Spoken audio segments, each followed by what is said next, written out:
ilame dhaggeeffadhu lixaasi waame ilame qalbeeffadhu kibbaasi waame ilame dhaggeeffadhu baasi waame ilame qalbeeffadhu kaabaasi waame waleeko waliin taphachuunu gadi kaffalleetti agas wal arguunu michuunu fakkaate kan nyaatee nu nyaatu gantuuf ta'an wallee hedduu jira ijoollee ilame gaddaan baafachuu qabna laalle ilame gaddaan baafachuu qabna ijoollee.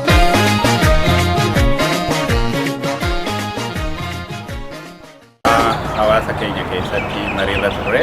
mariin irratti turre haala biyya keessa deemaa jiru kana gubbaarratti hiriira tokko akka qophaa'u gaafatamee uummanni irratti walii galee hiriirri kunis gaafa guyyaa 15 mudda guyyaa 15 magaalaa Meelboornitti ta'uudhaaf deemaa jechuudha. Egaa har'a walgeenyee guyyaa itti uummanni keenya biyya keessaa itti dhumaa jiru sagalee ta'uuf waliigallee komunitiin lamaan waliigalee guyyaa murteesseera. Diinni humna guddaan saba keenyatti bobba'ee jiraasaa erga ajjeesee booda gandasaa erga gubee booda ganda gubateef jiraa ajjeefame qalame kanammoo gosa biraa dhumee Oromoon nama fixee ganda akkasiitti mana akkasii gubate jedheeti kampeenii kanaan addunyaa guutuutti soba kanaan nu caalaa hojjetanii soba dhugaa godhatanii himimsaa jiranii jechuudha. Hiriirri wanni barbaachiseef dhumaatii ilmaan Oromoodhaa kan biyya karaa Wallagga keessatti dhumaa jiran hadirooniidhaan tumuu jiran mana barnootaatii fi manneen hunda irra gubaa jiran daa'ima ilmaan akkuma nuti dhallee guddifne dhalanii guddifatanii baratanii nama naa ta'an jaan jalaa duguugaa jiran. Akkamitti garaan nu rafaa garaan nu rafu hiriira kana baaneetuma firraa lallabnee waan nuun jaan mootummaa tanatti iyyineenneeti hiriira murteessinee guyyaa 15 baatii tanarratti hiriira Oromoo namni Oromoo taatan kan dhaltanii dhala qabdan dhumaatiin Oromoodhaatu namni dhukkubsitu gabbaatanii guyyaa 15 hiriira kanarratti mul'attanii alaabaa teessan uffattanii uffata keessan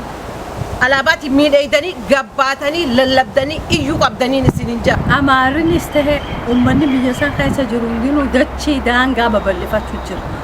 Oromoon ammoo naguma dhumu jirti. Kanaafuu yaa Oromoo wanni gartee uummanni gartee warri asii gad deemtanii manaa fi kana jettanii isinittuu dhiisanii maaliif warri kaan daangaa babal'ifachuu jira. Daangaa tanaa jecha Oromoo dirooniiraan dhumu fixu jiranii isaan kanarraa fixanii dachii tana fudhachuuf deemanii akka agartanitti akka gurraan dhageessanitti daangaa Oromiyaa keessa seenanii biyya meeqaantami daangaa Amaaraatti achi dabarsan. Egaan akkuma irratti dubbannee yeroon kun yeroo murteessaa. Yeroo murteessaa yeroo jedhu akka uummataatti yeroo itti dhabamnuu fi akka uummataatti yeroo bilisummaa keenya dhiyeeffannee mataa itti ol qabannu tokko uumamuuf giddittii kana keessa jirra. Mootummaan Oromiyaa fi Injoo kun silaa jiraatee Oromoo kataan taate ummata dhumu kanaa fi daanguma Oromiyaa kanallee maaliif hin eeyne tabiraa yoo goruu dadhabe. Kanaafuu wanni deemaa jiru lafa babal'ifachuu fi akkuma gaafa gartee Minilik sirnuma Minilik san ganda kana dhawee kaan usee taa'u jiru sanumaan nu deemu jira waan kana taatee jecha ija banadha gurra keessan banadha haa dhumaatii irra jirra dhumaatii tarraa gartee hin dhaabbanne irra jirra namni nu jaalatu hin jiru lafa tana namuu fadha lafa tanarraa isin fixanii irratti waaruu deemanii yoo har'a mana manaa baatee hin iyyattu ta'e yoo har'a manaa baatee tokkummaa kee ibsitee miira walitti dhufuu tokko hin uumtu ta'e badiisa hamaa keessa waan buunuuf hawaasni kun dura bu'ummaadhaan hiriira nagaa guddaa tokko yoo qopheesse tokkoffaa alagaanuu nun dhagayni saba keenya miira tokko jalatti walitti finna lammaffaa immoo alagaas dhageessifnee rakkoo biyya sana keessa jirtu addunyaa tubachiifna obboloota keenya Ameerikaa jiran Awurooppaa jiran Noorweey kana keessa biyya adda addaa jiran wajjin solidaaritii keenya mul'ifnee iyyata kanaaf of akka kaafnuudhaani lafa hawaasaatti argine murtii jajjabaa dabarsine. Ummanni gartee warri Habashaa kun mootummaa Abiyyi kana jala dahataniiti uummata Oromoo warra Oppiidiyoo Finjoo kan warra if wallaale kan isaan jala dahataniiti isaan jalaan daangaa Oromoo biyya Oromoo irraa fixaa fuudhu jiranii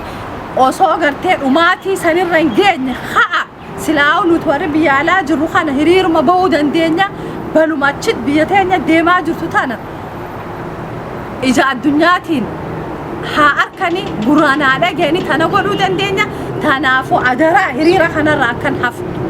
Ni iyyina bakkatti rafnu hin qabnu bakkatti teenyu hin qabnu iyyuu qabna nama keenya lammii teenya dhiiga keenya dhumu jira durooliidhaan nu tumu jiranii ilmaan mana barnootaa keessa gataa jiranii kan barate bakkatti jiraatu dhabeenii haadha jalaa fuudhanii ajjeesu jiranii hanga yoom raftii Oromoon tun asiin Amaarri nu saami dachii teenya fudhatanii jiranii fixana asii Wallagga keessaan ol seenan jalaan Somaaleen dachii teenya guurrachuu jiru asiin Affaar akkasiin nu jiru nu dhiibanii dachii teenyarraa nu dhabamsiisuudha deemti diinni maaliif rafna hanga yoo rafna yoo waan biraa godhuu dadhabne maal lallabne gabbaane haa iyyannu gabbahanii iyyannaan isinin jaa galatooma Oromoo. Haala biyya keessa deemaa jiru keessattuu ajjeechaa uummata keenya nagaa gubbaarratti taasifamaa jiru dirooniidhaan reebichi ta'aa jiru kuni uummata keenya biratti baay'ee akka aariidhaan fudhataa jiru argina. Kana ibsachuudhaaf hawaasni murteeffatee guyyaa hiriiraa kana waan manaa qabdan yoo alaabaa manaa qabdan alaabaa fudhadhaa yoo uffata aadaa qabaattan uffata aadaa uffadhaa more attraction waan nama magaala kana keessa waan unique ta'u tokko argisiifnee sagalee keenya yoo danda'ame miidiyaalee irratti hojjechuu yaalla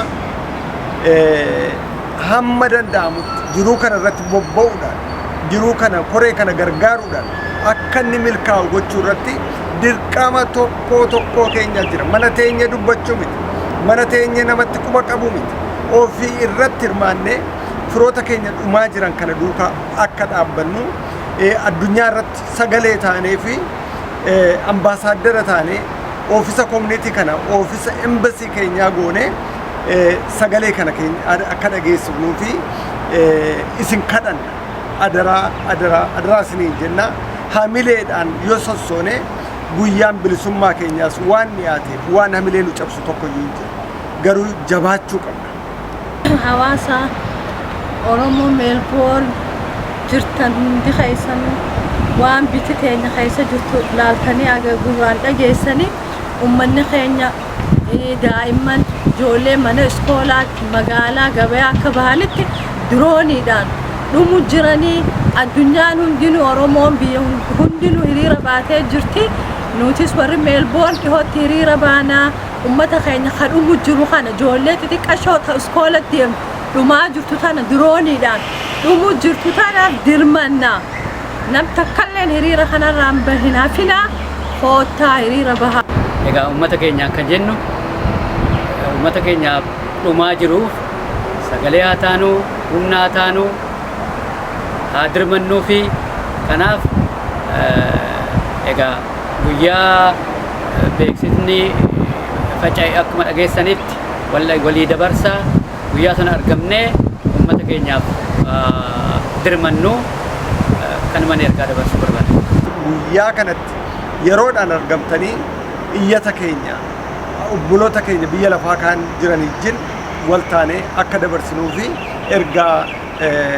isinitti dhaabna. Hiriirri lakkoofsa guddaadhaan bahee uummata biyya keessa rakkinni irra ga'u kana cinaa dhaabbachuu qaba jennee adda.